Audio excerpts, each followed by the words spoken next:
Happy beautiful Sunday, folks. Keith is back. Come on the hoops, Celtic. So 3-0 win against Hibs at home in Paradise. Callum McGregor. Good Elyounoussi yet again. Ajeti scores, and good Mohamed Elyounoussi.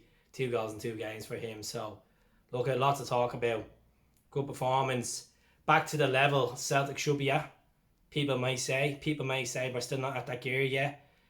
A lot of people are going to say on this channel as well, in the comments below, yeah, he still doesn't know he's 11. He's starting 11. To be honest with you, there's a lot of good players on that bench, and it's very hard to pick a starting 11. But we're winning. That's the most important thing, is we're winning.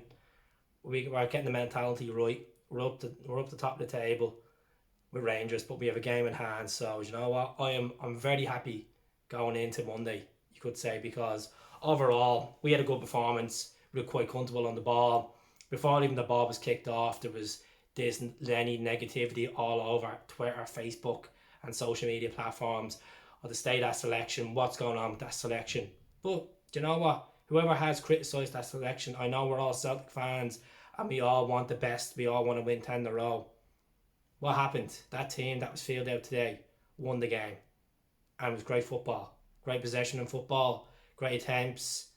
The discipline was quite good. We had a clean sheet. So don't look at the cover of the book and start criticising the book before you read it, as I always say. So overall, it was good. Callum McGregor was absolutely class today. You know, I did have him tipped before the game, the preview game, that I'd rest him. He needs a bit of rest, but even him and Bruni started. Scott Brown played quite well, but I still really think that he needs to be rested on Thursday. He played quite well. He had a shot on target. His tracking back was quite good. Leadership skills, yes, he was quite good.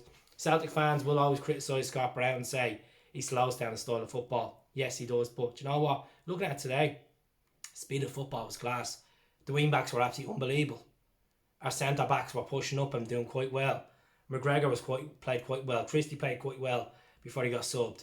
Yeah, he played quite well. Mohamed Elyounoussi played quite well. I can name the whole team. There was not faults there. Fair enough, 1 or 2 Taylor crosses, but Taylor overall, I'll give it to Greg Taylor. He ran his socks off today, and he done a good job.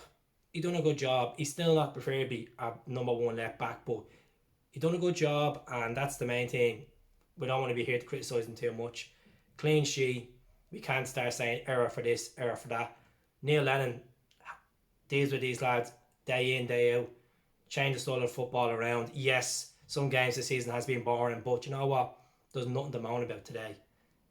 McGregor scores, has a storm of a game. Jeremy Frimpong was so effective on that right wing. James Forrest is going to have a struggle in his hands to get back in there. A lot of people might pause and say, Keith, that's not going to happen because Neil Lennon will always go by his old guns. If Frimpong is playing with them performances the way he played against Riga and the way he played today against Hibs, there will be questions asked with team selection. He should be starting every game. He's fast, he's effective. The link-up play what he had with Edward, McGregor, everyone around him on that pitch is unbelievable. The way he picks players out. And it's not the difference between him and Forrest is Forrest will make the pace, get to the box, and you'll stop and turn and think about where it's going next.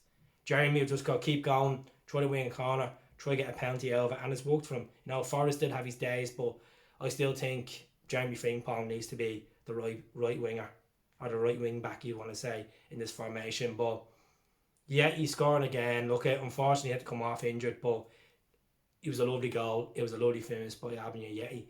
I'm delighted from him. He's doing really, really well at Celtic, and it's what we need to see from him. Absolutely class, big time. And then obviously Mohamed Elyounoussi scoring as well was a good goal. But David Turnbull came on the second half, made a massive spark to the game. His set pieces, his link-up play, you can't take it away. Absolutely class.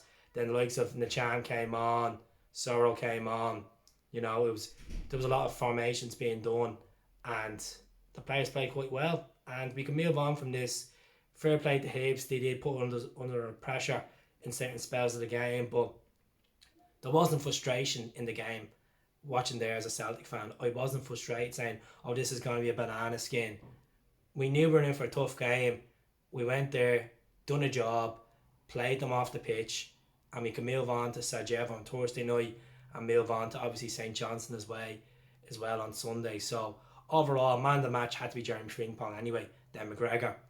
Edouard played quite well, I have to say. I know he came on in the 35th minute. Link-up play, pretty decent, had a couple of chances. As I said, Bruni had a chance. David Turnbull had a lovely chance from outside the box as well. And the keeper made a good save. So McGregor had 2 or 3 good attempts at the goal. And that's what we like to see from Celtic, because as much as the teams are going to park the bus, take a shot from outside the box. We have players there that can hit a shot from outside the box. B. Tom, McGregor. The boys can do it. And it's in the locker. I know B. Tom was more defensive. He played quite well today. You know, like, they were all good. They were all good. As much as I just like to see more from Barkas, I like to see him more controlling his box. There was a couple of chances where he could have came out quicker, could have been screaming. We need more screams out of him and controlling him, because he has leaders in front of him that will help him. But he needs to be more effective. And we can take the 3 points. We need to move on.